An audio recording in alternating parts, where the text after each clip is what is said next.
حیا اپنے تایا احمد حسین کے عالیشان گھر کے ایک تاریک کونے میں بیٹھی کپڑوں کا ڈھیر استری کرنے میں مصروف تھی۔ اس کی عمر بمشکل 19 سال تھی، مگر اس کی آنکھوں میں بچپن کی چمک کی جگہ ایک مسلسل خوف اور تھکن نے لے لی تھی۔ یہ وہ گھر تھا جسے قانونی طور پر اس کا اپنا ہونا چاہیے تھا، مگر اب یہ اس کے لیے ایک قید خانہ اور ایک نوکرانی کے کام کرنے کی جگہ بن چکا تھا۔ اس کے والد کی وفات کے بعد تایا نے اسے اپنے گھر لے آنے کا ڈرامہ کیا تھا۔ مقصد صرف ایک تھا، حیا کے نام پر موجود کروڑوں کی جائیداد اور بینک بیلنس کو کسی نہ کسی طرح اپنے نام منتقل کروانا۔ تایا کی اس مکروا سازش سے حیا باخبر تھی، لیکن یتیمی اور بے کسی نے اسے مکمل طور پر بے بس کر دیا تھا۔ حیا، اوئے حیا! تائی رابعہ کی تیز اور غسیلی آواز نے حیا کو چونکا دیا اور فوراً اٹھی اور سہم کر کچن کی طرف بھاگی۔ کہاں مر گئی تھی؟ تمہیں آواز نہیں آتی ہے کیا؟ ذرا اپنی کزن ثنا کا ناشتہ دیکھو، کتنا ٹھنڈا ہو گیا، اور تم جیسی نکمی لڑکی کو پالنا کتنا بڑا بوجھ ہے۔ صبح سے رات تک ایک کام ڈھنگ سے نہیں ہوتا۔ تائی کا لہجہ ہمیشہ کی طرح طعنہ آمیز تھا۔ حیا سر جھکا کر کھڑی رہی۔ اسے کوئی جواب مناسب نہیں سمجھا دینا، کیونکہ ہر جواب ایک نئے تانے یا کسی اور سزا کا سبب بنتا تھا۔ معاف کیجیے گا تائی جان، میں ابھی دوبارہ بنا دیتی ہوں، حیا نے لرزتی ہوئی آواز میں کہا۔ ثنا تائی کی اکلوتی بیٹی اور حیا کی کزن ایک طرف کھڑی مسکرا رہی تھی۔ اس کا مسکرانا بھی طنز سے خالی نہیں تھا۔ حیا کی حالت دیکھ کر اسے ایک عجیب سا سکون ملتا تھا۔ ثنا خود کو اس گھر کی ملکہ سمجھتی تھی اور حیا کو ایک حقیر ملازمہ۔ ناشتہ دوبارہ بنانے کے بعد حیا نے باری باری سب کو پیش کیا۔ اس کے بعد اسے پورے گھر کی صفائی کا کام کرنا تھا۔ تائی نے ایک لمبی فہرست تھما دی تھی کہ کون کون سے کام شام سے پہلے مکمل ہونے چاہیے۔ حیا کی کمر درد کر رہی تھی۔ اس کے ہاتھ استری کی گرمی سے سوج چکے تھے، مگر اسے سارا کام کرنا تھا۔ کوئی پوچھنے والا نہیں تھا، کوئی رحم کھانے والا نہیں تھا۔ تایا احمد حسین گھر میں موجود نہیں تھی۔ وہ کسی سرکاری دفتر میں حیا کی جائیداد کے کاغذات کی پیروی کے سلسلے میں گئے ہوئے تھے۔ حیا جانتی تھی کہ یہ لوگ اسے کسی بھی لمحے دھوکہ دے سکتے ہیں اور ساری دولت ہاتھ آنے کے بعد سڑک پر نکال سکتے ہیں۔ وہ ایک ایسے عارضی ٹھکانے پر تھی جہاں اس کی کوئی قدر نہیں تھی۔ وہ گھر کے ایک کونے میں تنہائی میں کام کرتی رہتی اور کوشش کرتی تھی کہ اس کی موجودگی کا احساس کسی کو نہ ہو۔ اس کا اوڑھنا بچھونا پرانے دھلے ہوئے کپڑے تھے جو ثنا کے مسترد شدہ ہوتے تھے۔ اس کا کمرہ ایک اسٹور روم تھا جہاں نہ کوئی کھڑکی تھی اور نہ ہی آرام دہ بستر۔ ایک دفعہ جب حیا صحن کی صفائی کر رہی تھی، اس کا ہاتھ ایک قیمتی گملے سے ٹکرا گیا اور وہ ٹوٹ گیا۔ گملے کے ٹوٹتے ہی تائی ایک آگ بگولا کی طرح اس کی طرف لپکی۔ تم نے کیا کر دیا یہ؟ اس گملے کی قیمت تمہاری 2 مہینے کی مزدوری سے بھی زیادہ ہے۔ ایک تو مفت کا کھانا توڑ رہی ہو، اوپر سے نقصان کر رہی ہو۔ تائی نے غصے سے اس کا بازو مروڑ دیا۔ حیا کی آنکھوں میں آنسو آ گئے۔ مجھے معاف کر دے تائی جان، یہ غلطی سے ہو گیا ہے۔ تائی نے اسے دھکا دیا اور حکم دیا کہ وہ سارے ٹوٹے ہوئے شیشے خود صاف کرے۔ حیا نے بغیر کسی احتجاج کے وہ کام کیا۔ اس کی ڈری سامی حیرت اس بات کا واضح ثبوت تھی کہ وہ یہاں ایک نوکرانی نہیں بلکہ ایک غلام کی زندگی گزار رہی ہے، جس پر ہر طرح کا ظلم اور استحصال روا رکھا جاتا ہے، اور ہر وقت اس خوف میں رہتی کہ اگلا لمحہ اس کے لیے کیا بری خبر لائے گا۔ اس کا وجود ایک مستقل تھر تھراہٹ میں تھا۔ اس کے پاس کوئی جائے پناہ نہیں تھی اور وہ قسمت کے ہر فیصلے کو خاموشی سے قبول کرنے پر مجبور تھی۔ تائی احمد حسین نے اپنے گھر میں ایک مختصر اور باوقار پارٹی کا اہتمام کیا تھا۔ یہ پارٹی شہر کے ایک چند متمول اور اثر و رسوخ رکھنے والے لوگوں کے لیے رکھی گئی تھی تاکہ وہ اپنی سماجی حلقے کو بڑھا سکے۔ حیا کو حسب معمول باورچی خانے میں کاموں پر لگا دیا گیا تھا۔ تائی رابعہ نے اسے سختی سے منع کر دیا تھا کہ وہ کچن سے باہر نہ نکلے۔ اگر باہر قدم رکھا تو اچھا نہیں ہوگا۔ مہمانوں کے سامنے کوئی فضول حرکت نہیں ہونی چاہیے۔ تائی نے جاتے ہوئے تنبیہ کی۔ حیا خاموشی سے اپنے کام میں مصروف ہو گئی۔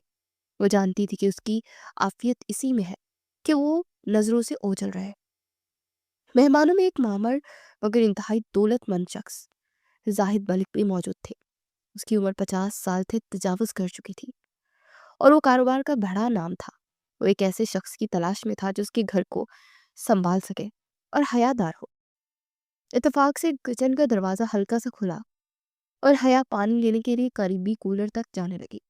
وہ نیچے دیکھ کر تیزی سے گزر رہی تھی کہ اس کا چہرہ مکمل طور پر دوپٹے پہ چھپا ہوا تھا، مگر اس کی سادگی اور معصومانہ وضع زاہد ملک کی نظروں سے اوجھل نہ ہو سکی۔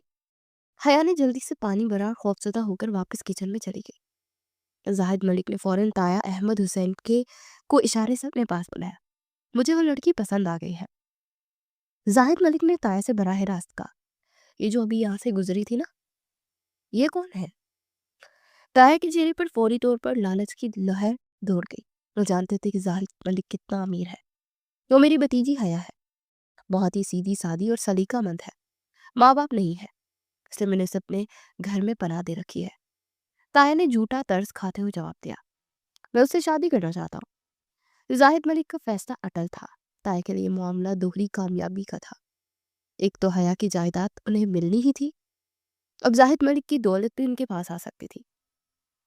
تایا نے مصنوعی ہچکچاہٹ دکھائی, ملک صاحب یہ تو ہمارے لیے باعث افتخار ہے, مگر حیا بھی کم سن ہے, اور ہم تو اس کی شادی بڑے ارمانوں سے کسی امیر گھرانے میں کروانا چاہتے ہیں. زاہد ملک نے تایا کی بات کاٹتے ہوئے ایک بھاری رقم کا چیک نکالا اور تایا کے ہاتھ میں تھما دیا. یہ ایک ابتدائی تحفہ ہے, صرف اس رشتے کو پکا کرنے کے لیے. میں آپ کو اس کے بعد منہ مانگی رقم بھی دوں گا. مجھے بس حیا جیسی حیادار لڑکی اپنے گھر چاہیے. اس کی عزت اور آرام کی ذمہ داری میری ہے. چیک کی رقم دیکھ کر تایا کی آنکھیں حیرت سے پھیل گئی اور ان کا لالچ بے قابو ہو گیا. حیا کے مستقبل کی انہیں کوئی پرواہ نہیں تھی. آپ فکر نہ کریں, رشتہ پکا ہے, ہم جلدی ہی نکاح کی تاریخ مقرر کرتے ہیں. تایا نے فوراً سودا طے کر دیا. یہ ساری گفتگو گھر کی پرانی ملازمہ خدیجہ نے پردے کے پیچھے چھپ کر سن لی.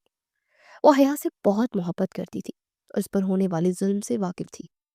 وہ جان گئی تھی کہ تایا نے حیا کو دولت کے بدلے ایک بوڑھے شخص کو فروخت کر دیا ہے. اس کے دل میں شدید غصہ, غم اور نفرت پیدا ہو رہی تھی. خدیجہ چپکے سے کچن میں داخل ہوئی جہاں حیا برتن سمیٹ رہی تھی. اس نے گھبراہٹ میں دروازہ بند کر دیا اور کانپتی آواز میں حیا کو بتایا کہ اس کا سودا ہو چکا ہے. حیا بیٹا, تمہارے تایا نے تمہیں بیچ دیا. ایک بوڑھے امیر شخص نے تمہاری شادی طے کر دی ہے. انہیں اس کے عوض بہت ساری دولت ملی ہے. یہ لوگ جلد ہی تمہارا نکاح کر دیں گے. یہ سن کر حیا کے ہاتھ سے پلیٹ چھوٹ کر فرش پر گر گئی اور ٹوٹ گئی. اس پر جیسے سکتہ طاری ہو گیا. وہ اپنی سماعت پر یقین نہیں کر پا رہی تھی. نہیں خالہ, یہ جھوٹ ہے, وہ میرے تایا ہے, وہ ایسا نہیں کر سکتے. حیا نے اس شدید صدمے میں کہا. خدیجہ نے اسے گلے لگایا. میری بچی, وہ لوگ ایسا کر چکے ہیں, میں نے خود ان کو باتیں کرتے سنا ہے. تمہیں کسی بھی قیمت پر خود کو بچانا ہوگا. حیا نے خود کو خدیجہ سے دور کیا اور دہاڑے مار کر رونے لگی. اس کی آنکھوں سے آنسوؤں کی جھلی لگ گئی تھی اور وہ بے بسی سے اپنے انجام کو سوچ کر لرز اٹھی. اس کا دل ڈوب رہا تھا کہ اب اس کی کوئی امید باقی نہیں رہی. خدیجہ نے روتی ہوئے حیا کو کچن کے کونے میں بٹھایا اور اسے پانی پلایا. وہ جانتی تھی کہ یہ وقت جذباتی ہونے کا نہیں بلکہ حیا کو ہوشیار کرنے کا ہے. دیکھو حیا بیٹا, تمہیں اب فیصلہ کرنا ہوگا. اگر تم یہاں رکی تو تمہاری قسمت وہی ہوگی جو تمہارے تایا نے طے کر دی ہے. بوڑھے زاہد ملک سے شادی, جہاں تم صرف ایک مال ہوگی, کوئی انسان نہیں. تمہاری ساری زندگی برباد ہو جائے گی. خدیجہ نے اسے نرمی سے سمجھایا. حیا نے نم آنکھوں سے خدیجہ کی طرف دیکھا. لیکن خالہ, میں کہاں جاؤں گی, میرا تو کوئی نہیں ہے دنیا میں. اس کی آواز میں بے بسی اور لرزش تھی. یہاں رہنے سے تو بہتر ہے کہ تم قسمت کو خود پرکھو. ایک دفعہ باہر نکل جاؤ, ہو سکتا ہے اللہ تمہاری کوئی مدد کرے. تمہاری حیا اور سلیقہ من تمہاری ہر مشکل میں سنبھال لے گا. تم کسی شریف گھرانے میں کام کر کے بھی عزت سے جی سکتی ہو, مگر یہاں نہیں. خدیجہ نے اسے قائل کرنے کی پوری کوشش کی. خدیجہ نے اپنے تجربے کی بنیاد پر حیا کو فوری طور پر فرار ہونے کی حکمت عملی بتائی. تایا اور تائی اس وقت پارٹی کی تھکن کی وجہ سے گہری نیند سو رہے تھے. ان کے پاس فرار کے لیے صرف چند گھنٹے تھے. تمہیں آج رات ہی نکلنا ہوگا میری بچی. صبح لوگوں نے ملک صاحب کو ہاں کر دی تو سب سے پہلے تمہارا فون چھین لیا جائے گا اور تمہیں نظر بند کر دیا جائے گا. حیا نے گہری سانس دی اور اپنے آنسو پوچھے. اسے فیصلہ کر لیا تھا کہ اپنی زندگی کی لگام کسی اور کے ہاتھ میں نہیں دے گی. اسے فوراً انکار کر دیا. ٹھیک ہے خالہ, میں جا رہی ہوں. یہاں رہنا اب موت سے کم نہیں ہے. اس کے لہجے میں پہلی بار مضبوطی آئی تھی. خدیجہ نے فوراً کچھ ضروری چیزیں اکٹھی کی. ایک چھوٹا سا کپڑے کا تھیلا جس میں حیا کے دوپٹے, ایک اضافی جوڑا اور اس کی بچپن کی کچھ یادگار چیزیں تھیں. سب سے اہم, خدیجہ نے اپنے پاس موجود چند روپے نکال کر حیا کو دیے. یہ حیا کی آخری امید تھی. رات کے تقریباً 2 بجے تھے. گھر میں مکمل